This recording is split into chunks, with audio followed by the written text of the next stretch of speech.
Okay, सो वैभवी, हमने क्या देख लिया था अभी तक?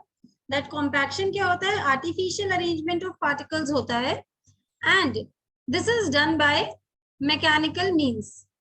क्लियर? तो अब जब हम कॉम्पैक्शन करेंगे तो क्या होगा, क्या क्या चेंज होगा?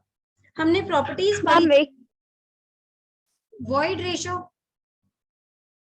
बताओ, वॉइड रेशियो बढ़ेगा या कम होगा? Tell me. मैम घट जाएगा, मतलब वो कम हो कॉम्पैक्ट हो जाएगा, जाएगा तो इट वो। Will decrease. Okay, and what about the permeability? Permeability का क्या मैम होगा? वो भी डिक्रीज हो वेरी गुड। जाएगा, वो भी डिक्रीज हो जाएगा। What about the density? Ma'am वो इंक्रीज हो जाएगा। वेरी गुड, तो डेंसिटी हमारी इंक्रीज हो जाएगी। shear strength? मैम वो भी इंक्रीज हो स्ट्रेंथ जाएगा। बढ़ जाएगी, क्योंकि अब उसकी क्या है, कॉम्पैक्ट होने की कैपेसिटी। जब हमने बिल्कुल कॉम्पैक्ट कर दिया, पार्टिकल्स बिल्कुल पास पास आ गए, तो वो ज्यादा लोड ले सकते हैं, and that's why shear strength will increase. And shear increase strength बढ़ेगी तो स्टेबिलिटी क्या होगी? मैम इंक्रीज होगी। वेरी गुड, स्टेबिलिटी भी बढ़ जाएगी, और स्टेबिलिटी बढ़ी तो बेयरिंग कैपेसिटी? मैम वो भी बढ़ जाएगी। एक्सीलेंट, तो बेयरिंग कैपेसिटी भी बढ़ जाएगी। तो मोटा मोटी समझ आ गया है what is compaction. Fine. Yes ma'am. तो अब कंपैक्शन हमने देखा कि किससे करेंगे, हम किसी भी मैकेनिकल मीन से करेंगे। तो ये मैकेनिकल मीन्स क्या होता है? Let's see, I just put the heading, here I'll write which mechanical means we are going to use. तो जो मैकेनिकल मीन्स हम यूज करेंगे, इट कैन बी वाइब्रेटर। देखा होगा रोड पे यूज होता हुआ वाइब्रेटर। यस मैम, रोलर, हाँ कंक्रीट में भी देखा है। बिल्कुल। रोलर्स होते हैं, रोल करके कॉम्पैक्ट किया जाता है। देन टैम्पर होते हैं, टैम्पर वो होते हैं ठक ठक करने वाले। वो क्या होते यस हैं? Ma'am, tamping rod. हाँ, जहाँ पे एक्चुअली एरिया कम हो, जहाँ पे नैरो लेन टाइप कुछ हो, तो वहां पे टैम्पर यूज किए जाते हैं। Okay, then is rammer. अच्छा, tamper and rammer can be used for small areas basically. ज्यादा बड़ा एरिया होगा तो हम वाइब्रेटर या रोलर पे जाएंगे, क्योंकि वो थोड़ा मैकेनिकल है। रैमर में थोड़ी आपकी स्ट्रेंथ ज्यादा लगती है। ओके, तो हमने देखा कॉम्पैक्शन क्या है, मैकेनिकली कर रहे हैं, और ये इंस्टेंटेनियस होता है जिसमें एयर बाहर निकलती है। कभी भी कॉम्पैक्शन करना, उसमें जब तक एयर बाहर निकल रही है, दैट इज कॉल्ड कॉम्पैक्शन। और जैसे सारी एयर एक्सपेल हो जाती है, तो वो एक स्टेट पे पहुंच जाता है जिसका नाम होता है कंसोलिडेशन। जब पानी बाहर निकलने लग जाए तो कंसोलिडेशन होता है, जब एयर बाहर निकलती है तो वो कॉम्पैक्शन होता है। यहाँ तक क्लियर? कोई डाउट? No ma'am. ठीक है, अब हम एक टेबल बनाते हैं, उसमें हम कॉम्पैक्शन और कंसोलिडेशन का डिफरेंस करेंगे। Okay, one side I right compaction, other side I'll write consolidation, and we will differentiate what is compaction and what is consolidation. So this is done by mechanical means, right or not? Yes And ma'am. this is done by natural process. खुद होता है ये, इसमें आप कुछ नहीं करते, आप कंसोलिडेशन नहीं करते सॉइल की। कभी बोल रहे हो मैं कंसोलिडेट करके आई सॉइल, नेवर। कॉम्पैक्ट कर सकते हैं हम, कंसोलिडेट नहीं करेंगे। कंसोलिडेट खुद होती रहती है एज द टाइम पासेस। ये इंस्टेंटेनियस होती है, आपने करा, आपने मशीन चलाई और कॉम्पैक्शन हो गई। While this is a gradual process, ये धीरे धीरे होता रहता है क्योंकि खुद हो रहा है। Okay, next is degree of saturation. अब यहाँ पे तो मैंने बताया है कि अभी सिर्फ एयर बाहर निकल रही है। अगर सिर्फ एयर बाहर निकल रही है तो इसका मतलब डिग्री ऑफ सैचुरेशन 100 से कम है। तो यहाँ पे जो S होगा, that will be, I will right it down, that will be between 0 and 1. And यहाँ पे if I'll say in the consolidation your S will be equal to 1, क्योंकि यहाँ पे पानी ही निकल रहा है, पानी तभी निकलेगा जब 100% सैचुरेटेड होगी सॉइल। नेक्स्ट यहाँ पे voids reduce due to expulsion of what? Air. और यहाँ पे क्या होगा? Expulsion of water. Very good. Voids reduce due to expulsion of water. Is that clear? यहाँ तक किसी को कोई डाउट कंसोलिडेशन और कॉम्पैक्शन के प्रोसेस में? No ma'am. नहीं है। अब आ जाते हैं लैब में हम टेस्ट कैसे करेंगे कॉम्पैक्शन को। ओके, किस लेवल पे कॉम्पैक्ट करना है, तो उसके लिए वी हैव टेस्ट्स।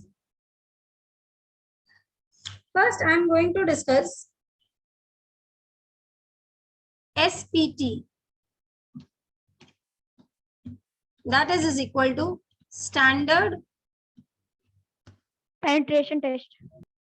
नहीं, स्टैंडर्ड प्रॉक्टर टेस्ट। कॉम्पैक्शन के लिए जो टेस्ट होता है that is standard Proctor test. इसमें हम सॉइल की कैरेक्टरिस्टिक्स डिटरमाइन करते हैं by compacting the soil. Soil को कॉम्पैक्ट करते हैं और सॉइल की कैरेक्टरिस्टिक का पता लगाते हैं। तो इसमें कुछ चीजें यू शुड नो, जैसे सिलेंडर है उसका वॉल्यूम कितना होता है? 5d²h। अरे नहीं, उसका वॉल्यूम फिक्स होता है, दैट इज 1/30 फीट क्यूब। और अगर हम इसमें ऐसे ml में लिखूंगे, दिस इज 945 ml। ठीक है, इस सिलेंडर में सॉइल को 3 लेयर्स में कॉम्पैक्ट किया जाता है। एक लेयर आटा लगाया, दूसरी लेयर, तीसरी लेयर, और हर लेयर को 25 ब्लोज दिए जाते हैं। हैमर को 25 ब्लोज, हैमर से 25 ब्लोज दिए जाते हैं। अब now you will ask ma'am कौन से हैमर से? वो हैमर होएगा 5.5 पाउंड का, और अगर मैं केजीज में बात करूं तो it will be around 2.5 KG. 2.5 kilo का हैमर सॉइल पे फेंकना है, कितनी हाइट से फेंकना है? 12 inch. Sneha, mute yourself. 12 inches.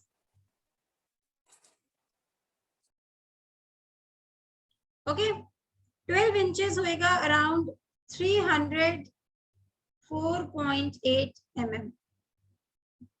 इस हाइट से हैमर को फेंक देना है और कॉम्पैक्ट कर देनी है सॉइल।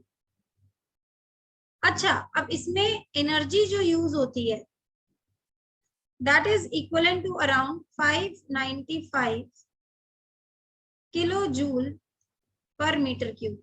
1 मीटर क्यूब में इतनी वॉल्यूम लगती है। अब ये तो है standard Proctor test, but you know India वाले अपना भी टेस्ट देते हैं। वो कहते हैं we will do certain modifications, but हम अपना टेस्ट देंगे ही देंगे। तो now we are going to study IS, Indian standard Proctor test. Proctor test, तो इन्होंने देखो स्टैंडर्ड प्रॉक्टर टेस्ट में, अच्छा इसको ना लाइट कॉम्पैक्शन टेस्ट भी कहते हैं, क्योंकि इसमें हमारा वेट, हैमर का वेट ना कम रहता है।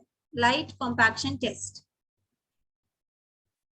तो यहाँ पे इन्होंने थोड़ा सा राउंड फिगर्स में दे दिया है। जैसे वॉल्यूम होती है यहाँ हमारे सिलेंडर की 1000 ml। ठीक है, कॉम्पैक्ट इसे भी 3 लेयर्स में ही करते हैं, 25 ब्लोज ही देते हैं, और यहाँ पे बस एक डिफरेंस कर दिया उन्होंने, 2.6 kg का हैमर करते हैं और 310 mm की हाइट कर दी जहां से हैमर को गिराना है। Clear? Light compaction test clear हुआ? Yes ma'am.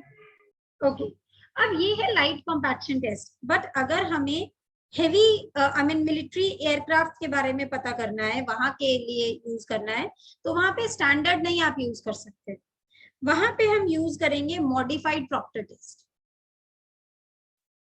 वहां पे I will write, I will use modified Proctor test. Whatever data I am telling you बिल्कुल बाय हार्ट कर लो। ओके, मॉडिफाइड प्रॉक्टर टेस्ट में क्या होता है, the volume is again same 1/30 feet cube और 945 ml, बट यहाँ पे क्या हो जाएगा, 5 लेयर्स हो जाएंगी, 3 से बढ़ के 5 हो गई, और 5 लेयर्स पे ब्लोज हम 25 ही रखते हैं, 25 ब्लोज। यहाँ पे हैमर हमारा हो जाता है 10 पाउंड का, 10 pound is around 4.5 kg, and the height जहां से हमें फेंकना है उसको, दैट इज 18 इंच और 457.4 mm, और यहाँ पे जो एनर्जी यूज होती है that is 2674 kilo joule per metre cube. ये हो गया हेवी के लिए, but there is one more twist, and the twist is India वाले इसमें भी अपना देंगे। तो लेट्स सी इंडिया ने क्या दिया, IS मॉडिफाइड प्रॉक्टर टेस्ट और हेवी कॉम्पैक्शन टेस्ट। क्लियर? अब यहाँ पे आते हैं, इसका डेटा करते हैं। The volume is same 1000 ml, 5 layers, 25 blows,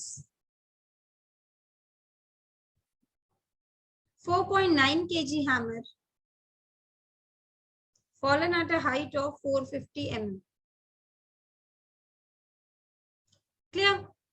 तो ये हो गई इंडिया का भी और नॉर्मल भी, standard and modified Proctor test. दोनों के एनर्जीज वी हैव सीन। अब now we will compare the energy levels of both, energy levels of modified Proctor test and energy level of standard Proctor test. Modified Proctor test की कितनी थी, it was 2674 and standard की कितनी थी, it was 595. If you'll calculate this value, it will come around 4.5. But जब आप actual करोगे ना, एक्चुअल में एक्सपेरिमेंट करोगे, तो इसकी वैल्यू आती है कुछ 4.54।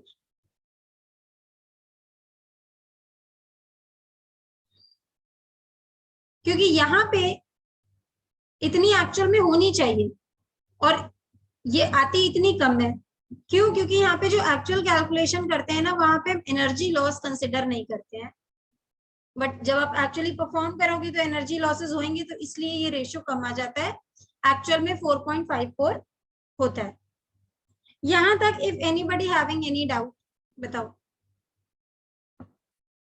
बताओ जल्दी से, कोई टॉपिक नहीं समझ आया, कोई पूछना है? मैम क्लियर है? चलो आगे बढ़ते हैं। अब आते हैं जो सैंपल जिसको आप कॉम्पैक्ट कर रहे हो, उसी में से एक सैंपल निकाल लिया जाता है। उस वॉल पहले 3 लेयर या 5 लेयर जो भी तुम करना चाहते हो करो, उसके बाद उसी कंटेनर में से एक सॉइल का सैंपल लो और उसका वाटर कंटेंट निकालो। अब जब वाटर कंटेंट निकालोगे, फिर हम एक ग्राफ प्लॉट करेंगे, उसका नाम होता है कॉम्पैक्शन कर्व। ओके, तो यहाँ पे इंसर्ट लाइन,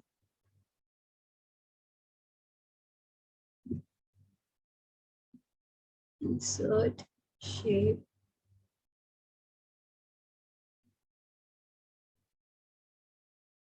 ये आ गई। तो यहाँ पे y एक्सिस पे तो यूनिट वेट लिख दो, और गामा क्या होता है, वेट बाय वॉल्यूम। तो यहाँ पे हमारी गामा डी होगी। ना तो क्वेश्चन विल अराइज कि मैम आप इससे हमें गामा निकलवा रहे हो, है ना, weight by volume. But gamma d कैसे निकाले, गामा डी के लिए फॉर्मूला था gamma by 1+W। Gamma by 1 plus water content. हाँ, तो वाटर कंटेंट आप निकाल रहे हो लैब में किसी भी मेथड से, अवन ड्राई से या जैसे भी, और गामा हम निकाल रहे हैं वेट बाय वॉल्यूम। उसको डिवाइड कर दो and you will get gamma D, और नीचे हम प्लॉट करेंगे वाटर कंटेंट। तो जब यू विल प्लॉट ना, तो ये कुछ ऐसा ग्राफ है, ऐसे, ये लाइट का है और मॉडिफाइड में कुछ ऐसा हो जाएगा।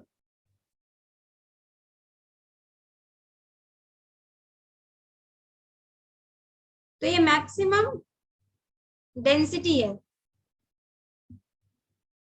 ये है लाइट वाले का ग्राफ, लाइट कॉम्पैक्शन टेस्ट का, या यू कैन से एसपीटी का, स्टैंडर्ड प्रॉक्टर टेस्ट का। ये है मॉडिफाइड प्रॉक्टर टेस्ट का ग्राफ। और जो इनकी मैक्सिमम वैल्यूज हैं, that is gamma D max 1 लिख देती हूँ, and here I will right gamma D max 2। तो जो ये वाले हैं, जिस वाटर कंटेंट पे हमें मैक्सिमम ड्राई डेंसिटी मिलती है, उस वाटर कंटेंट का एक स्पेशल नाम होता है, वो है optimum moisture content, OMC1, OMC2। तो I'll write OMC is equal to optimum moisture content, optimum moisture content।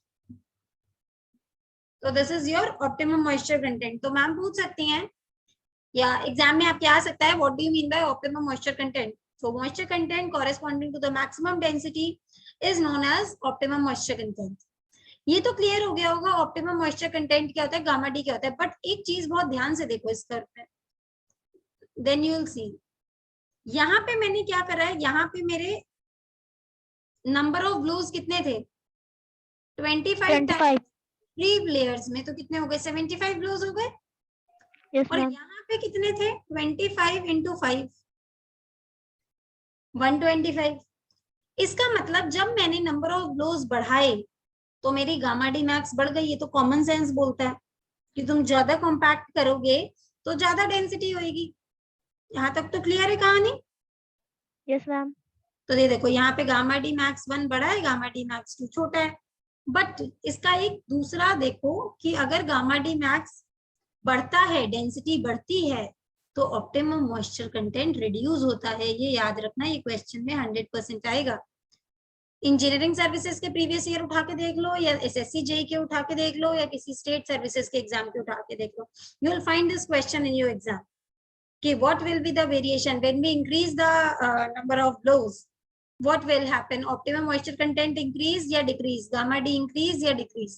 तो याद रखना, नंबर ऑफ ब्लोज बढ़ते हैं तो गामा डी बढ़ता है, बट ऑप्टिमम मॉइस्चर कंटेंट घटता है, कम हो जाता है, इनवर्सली प्रोपोर्शनल है।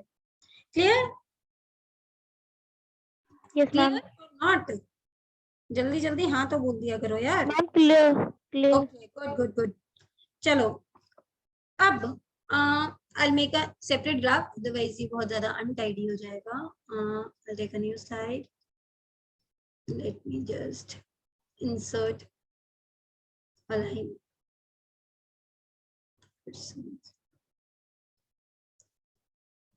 यहाँ पे ये x axis है, then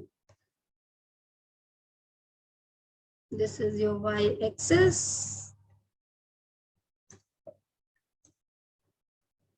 अब आ जाते हैं यहाँ पे। कॉम्पैक्शन कर्व का यूज तो समझ आ गया होगा, क्या है? Yes ma'am. हम ऑप्टिमम, इसमें मैक्सिमम ड्राई डेंसिटी किस वाटर कंटेंट पे आती है, ग्राफ बनाते जाओ, देखते जाओ, तो उतना ही पानी आप फील्ड में डालोगे ना, जिससे आपको मैक्सिमम डेंसिटी मिल जाएगी। ये एक फायदा हो गया।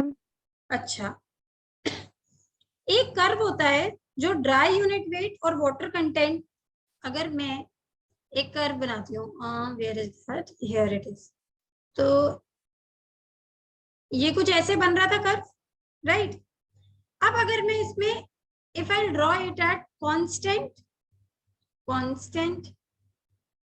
percentage of air voids, constant percentage of air voids पे अगर मैं इसे ड्रॉ कर दूं तो ये कुछ ऐसा बने,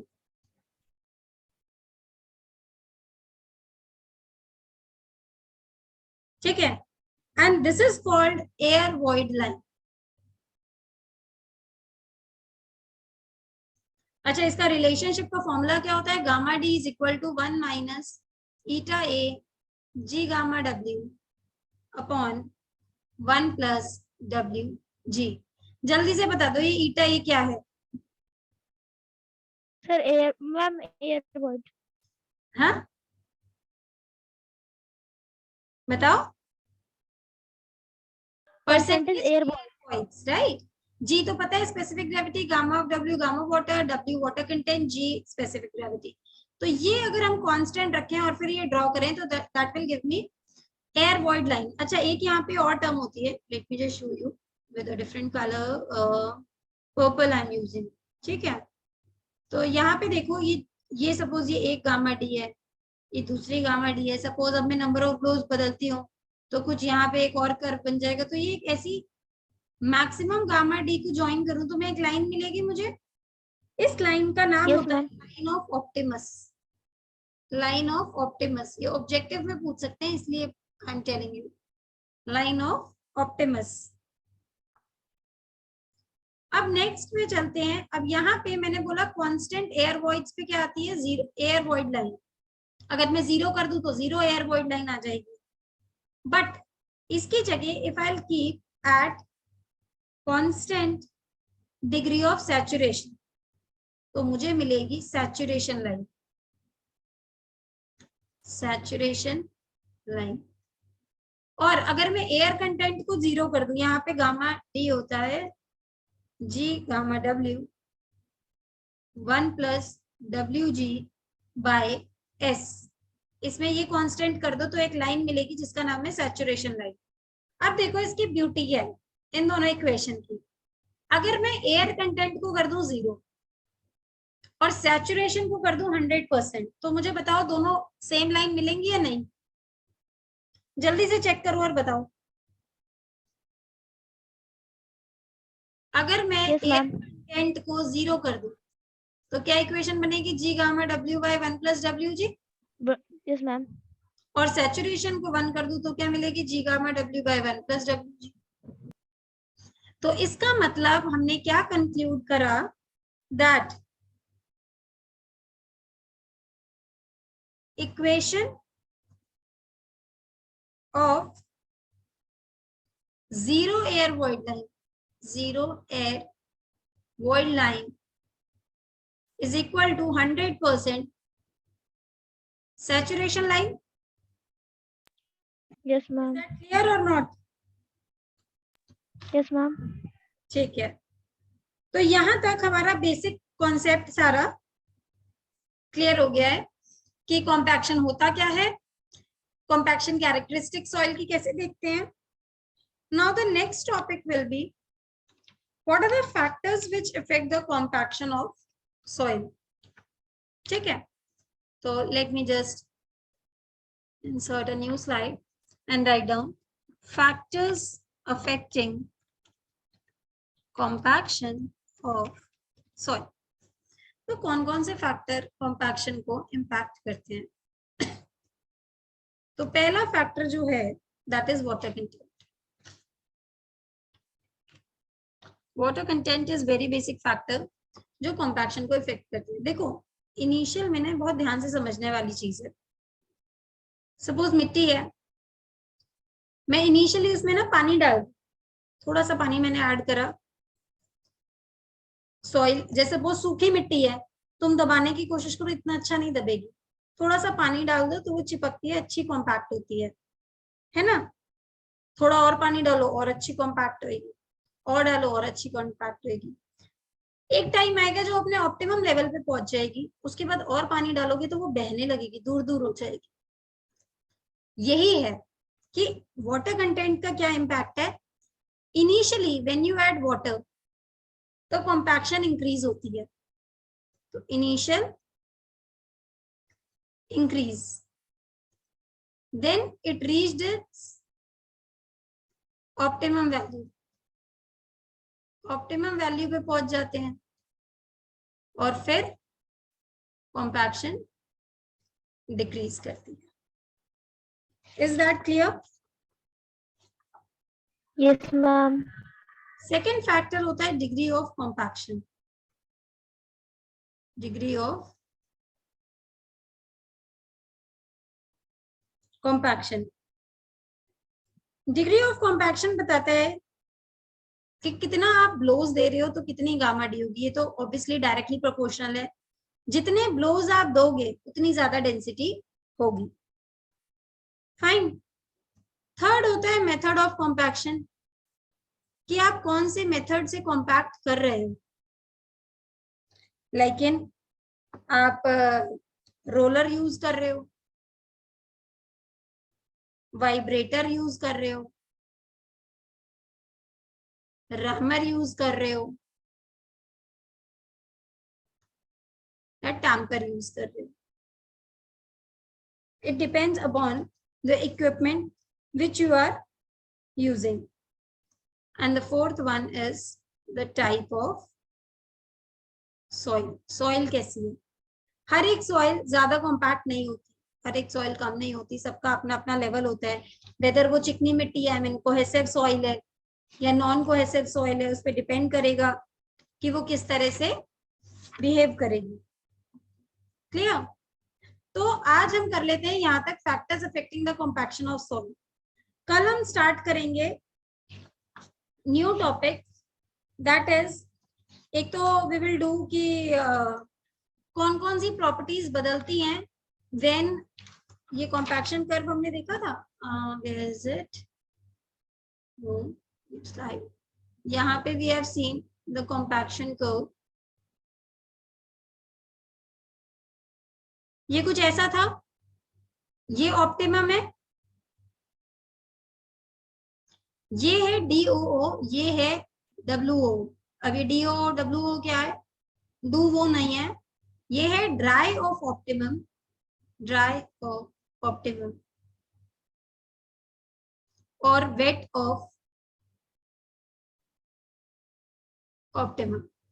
तो वी विल सी कि कौन कौन सी प्रॉपर्टीज ड्राई ऑफ ऑप्टिमम पे और वेट ऑफ ऑप्टिमम पे कैसे वेरी करती हैं.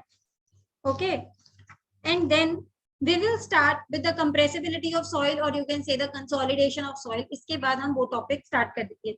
This will be the last topic of compaction. फिर आपका चैप्टर जो कॉम्पैक्शन वाला है वो फिनिश हो जाएगा. Is that clear? आज वाली क्लास में किसी को कोई डाउट है तो पूछ लो. Be quick.